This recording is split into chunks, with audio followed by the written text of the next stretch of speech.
Greetings, magnificent souls, to the Attract Health, Build Wealth podcast, where we have open and honest discussions about ourselves.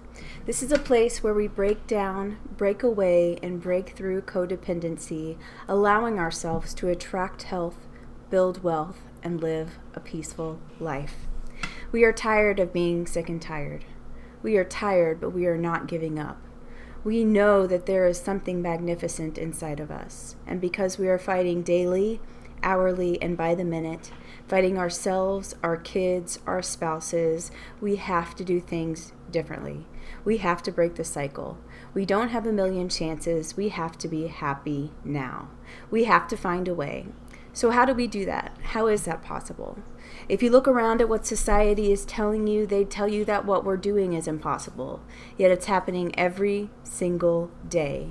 And it's happening through the practice and the love that we call awakening the magnificent soul.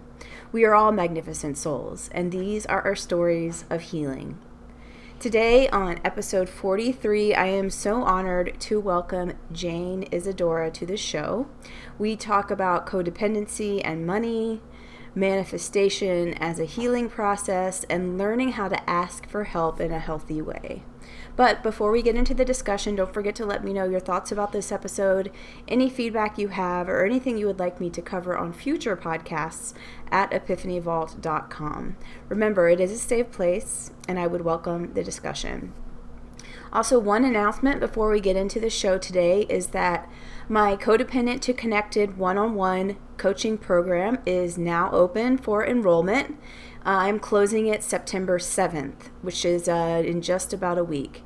If you feel called to work deeply, to connect with yourself, if you are stuck in your healing journey, if you want to drop your codependence and live a peaceful life, all it takes is getting on a 45-minute complimentary discovery call with me, where we will talk about the program, and I would love to answer any questions you may have. And I will add the link to set up the call in the show notes, and I will see you there.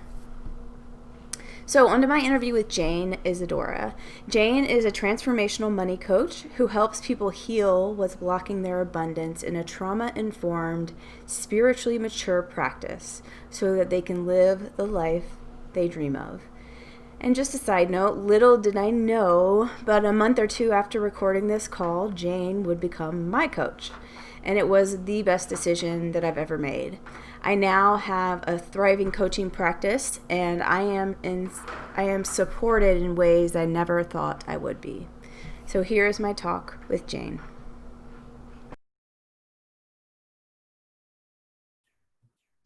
All right, Jane, welcome again to the podcast. Thank you so much for coming on. Thank you for having me, Lily. Absolutely. So I wanted to start with you with the first question that I do with every guest, which is, what do you know about codependency, or how has it touched your life?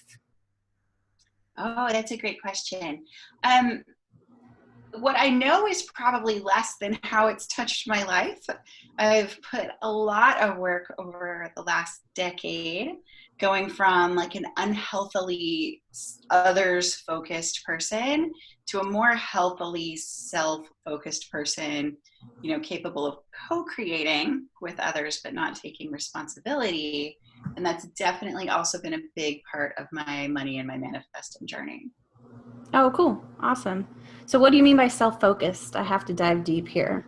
So tell me a little bit Well, more about, go ahead. Yeah. sorry. I tend to not think so much in like codependent and narcissist terms, but more as like an others focused response or a self focused response.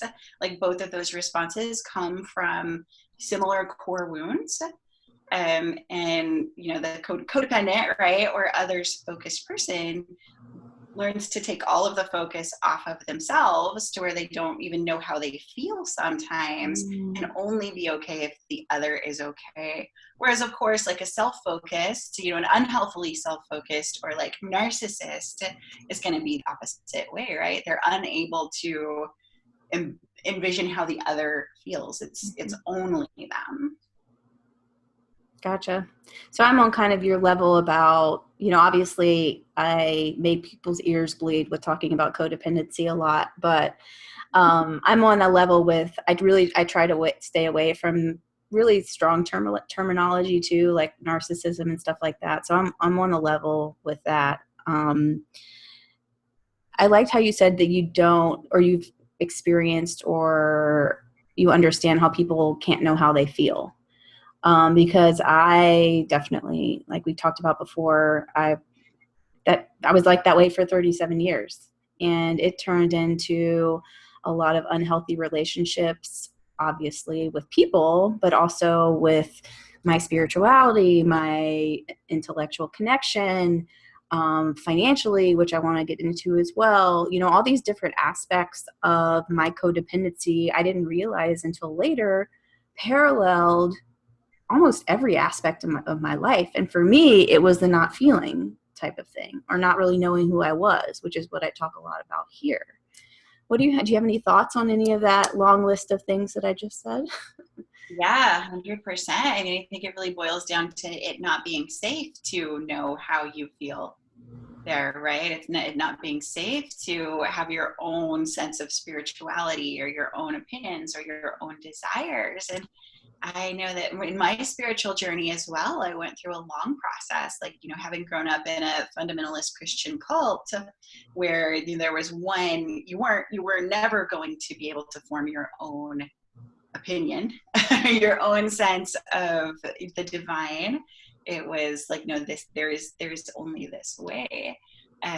So in that way, on my spiritual journey, I think I carried that forward into my adult life with like, oh, this teacher in front of me believes this, like, oh, this partner believes this, right?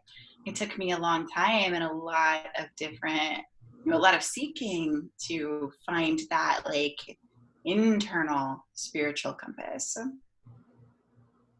Yeah. Yeah. That's deep. How did you learn how to do that? I know there's not a specific equation. Um, I have tips that I do on my own, but is there anything that you could say as far as what your experience has been as, in being such a unique situation where you can't think for yourself? How did you learn how to be so spiritually aware now? A lot of meditation really is the answer there, right? Like meditation is inherently a self-focused, introspective process. And I'm a yoga teacher. Like I have kind of been around the block spiritually, and just a lot of great teachers, but really a lot of deep practice and a lot of consistent deep practice. Mm-hmm. Did you ever run into, when you started meditation, like for me, the only reason I'm kind of leading you, I guess, but I ran into a lot of resistance when I first started meditation, but I realize now, like, it's in my soul toolbox is what I call it.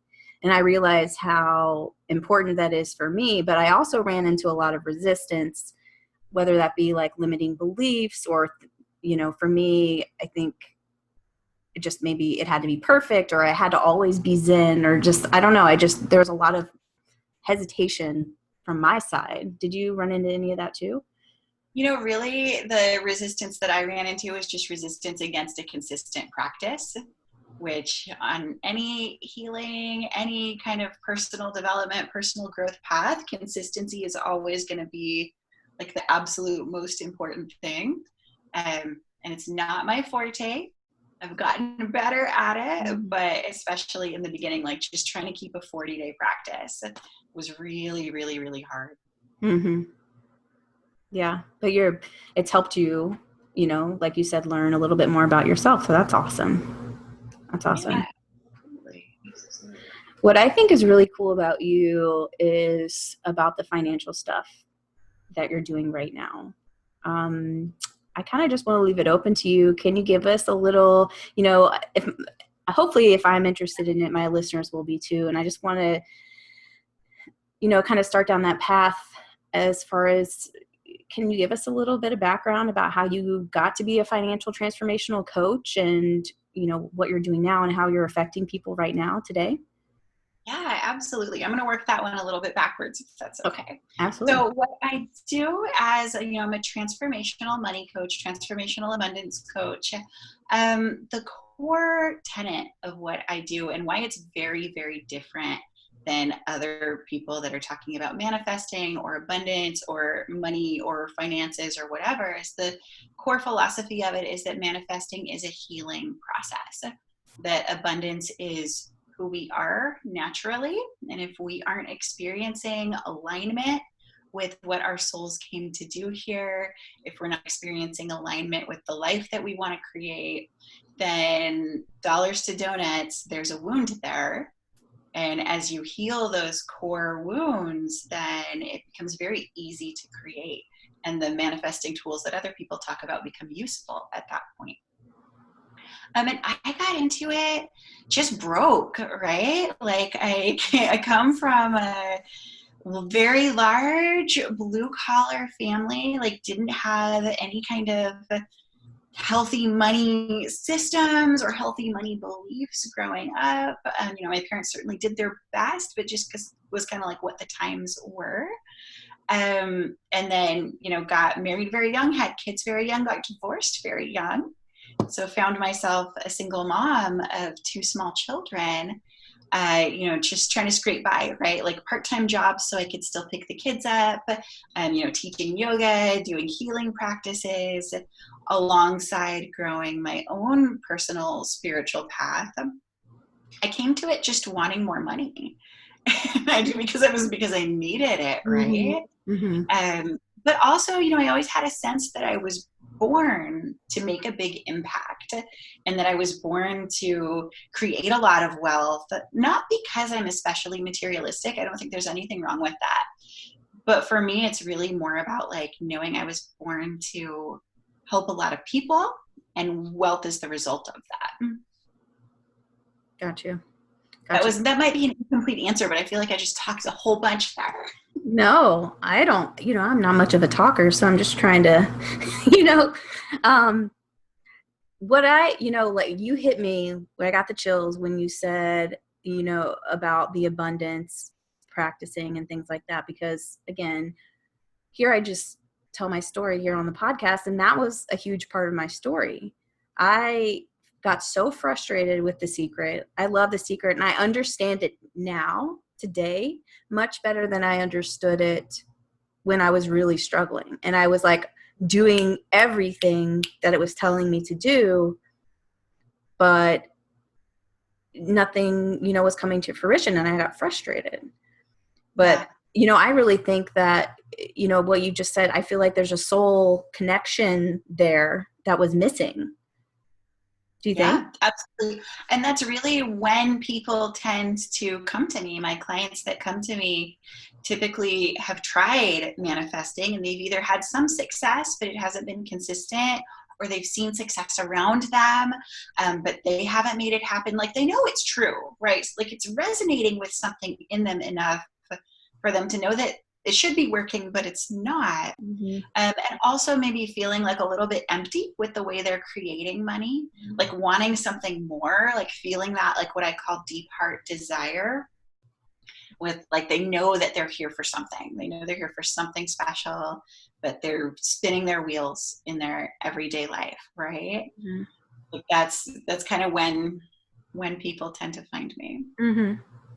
Do you help also? Like what I found is that I think everything that you said was just true. Is true, but even so, for me, I was so blocked off from myself and my soul about that like 10 years ago at that time, that not only was it there wasn't any way that it was going to work, but like even if I don't know, it was just a very odd situation because I don't even know if I was ready to like bloom and flower and conquer, or that I didn't even know you said like an innate sense of wealth. I don't even think that I had that because I wasn't even attached, or I couldn't talk to that part of my body. Does that make sense? Right. You probably couldn't even really feel your desires. Ooh.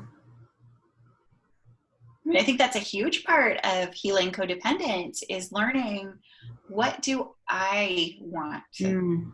what is in my heart? What am I here to create?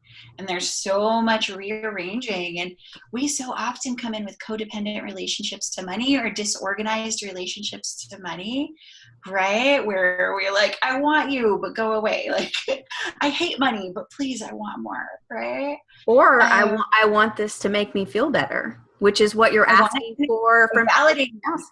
validate me. Yes. I just got the chills. Yes. Yes. Yeah, I mean, our relationships to money really aren't any different than our relationships to our primary caregivers, to our partners. Like we bring us into every relationship. Yeah. So if you And want to change a relationship, you got to start like right here. yeah, I think that's the most kind of eye-opening thing that I found out about my financial codependence, I guess, without another term. I guess that's what I would say is that um, not only did, I grew up in this family situation, I'm repeating the patterns very well, right? And I'm taking on, not all of the habits, but I'm taking on the mentality in every aspect of my being that, with my relationships, with, like we said, finances, I don't know, and it's still something that even though I've been working on this for what, 3 years now, it's just something that is baffling to me how everything kind of parallels. You think that if you're codependent, it's just because you have bad relationships with other people. But in reality, it just completely takes over your life in other areas too, which is insane. Yeah, absolutely. Food, exercise, sleep, like all of it. Like because it's not about other people. Like it's never ever about other Mm-hmm. people, right? Mm-hmm. It's all about us. Yeah, that's huge. Yeah, that's amazing. Well, and it's such a powerful thing to heal through, right? Like I know for me, like gosh, I wouldn't trade my unhealthily others focused journey for anything, because being able to reclaim that power, learning how to ask for and receive healthy support, learning how to ask for help in a healthy way, learning how to let people have their own feelings and have their own opinions while I have my own feelings and my own opinions, and to learn that there can still be safe relationship there. Mm-hmm. Like those are such remarkable gifts, right? Mm-hmm. Yeah. And for me, like just a couple of days ago, I wrote, I journaled about finances. I think, we talked about this before we got on today, but like all the limiting beliefs that I'm having to break about and work through about money, specifically, do as I say, not as I do. I heard that a lot in my household. I heard, just because I said so and all that stuff. And that doesn't, I heard a lot of it's easier for a camel to fit through the eye of the needle. Did you hear that one growing up? didn't hear It's that one. easier for a camel to fit through the eye of a needle than for a rich man to enter heaven. Like money was actually pretty Yeah. heavily demonized in my Yeah. family of origin. Yeah. Wow. That's huge. Money doesn't Yeah, grow on, that's a big one. It's yeah. a big one to Money doesn't pattern. grow on trees. I wrote them all out one day and I like, I took 2 weeks and I broke them all down. Not to say that like I'm quote unquote cured, but I think that, if you're listening out there and something is connecting with you as far as the, your finances and, for me, like I lost my job. I lost a couple jobs actually. I moved across country a couple times, for relationships or to run away from relationships. And of course my finances suffered for that, like, of course, Right. so yeah. I want to wrap it up a little bit, but it's been amazing having you on. I really appreciate you taking the time. Thank you so much, Lily. It's always Absolutely. great. I know we can go on and on and on. It just seems anytime I get on with somebody, it seems like a very short amount of time. But I know that my listeners want to connect with you. How would they do that? Where do they find you? Awesome. And they can find me at Jane Ysadora. So my last name is Ysa. So it's like Isadora, but with a Y. They can find me at janeisadora.com. I'm on Instagram at Jane_Ysadora. They can find me in my Facebook tribe, what do we call it? Deep Heart Revolution Soul Tribe page. Cool. I'll link everything up to make it easy on the listeners out there. But awesome. Yay. Thank you so much, Lily. My pleasure. Thanks for coming on. And thank you all, Magnificent Souls, for listening. We will see you next time.